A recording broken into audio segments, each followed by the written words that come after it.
પૃથ્વી ઉપર અનંત માત્રામાં ઓક્સિજન છે, આ ઓફિસમાં બી ઓક્સિજન ભરપૂર છે, છતાં બી આપણા શરીરમાં ઓક્સિજનની ઉણપ કઈ રીતે પડે છે?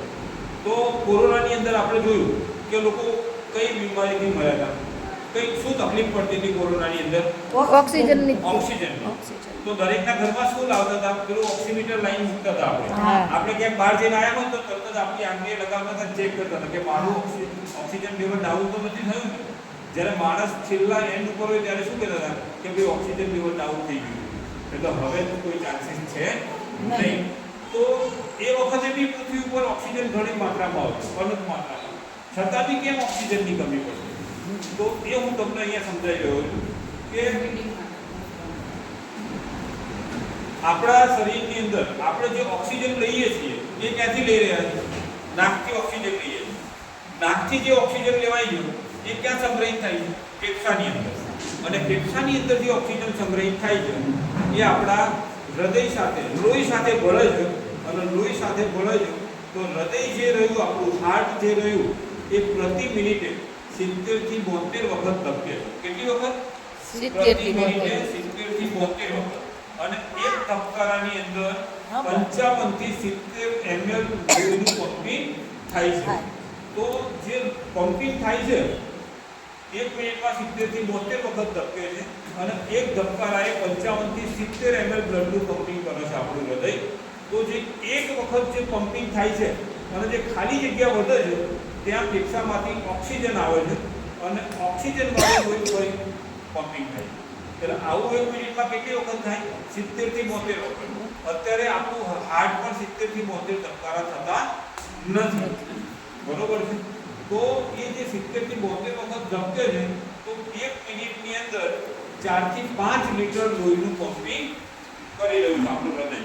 અને જે 1 મિનિટમાં 4 થી 5 લીટર અને 1 કલાકમાં 300 લીટર લોહીનું પંપિંગ કરી રહ્યું છે, બ્લડનું પંપિંગ.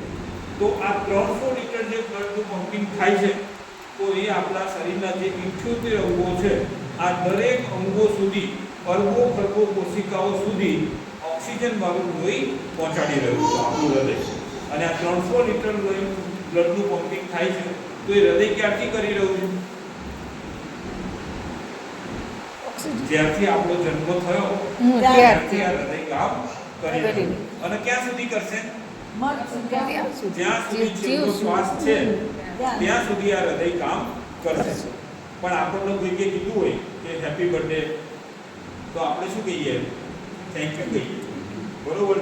કેમ કે આપણને મૌખિક કીધું, પણ ભગવાને આ કુદરતી આપણને સંપત્તિ આપી, એને કોઈ દિવસ આપણે થેન્ક યુ કીધું નથી, બરોબર? તો કેવું ના જોઈએ?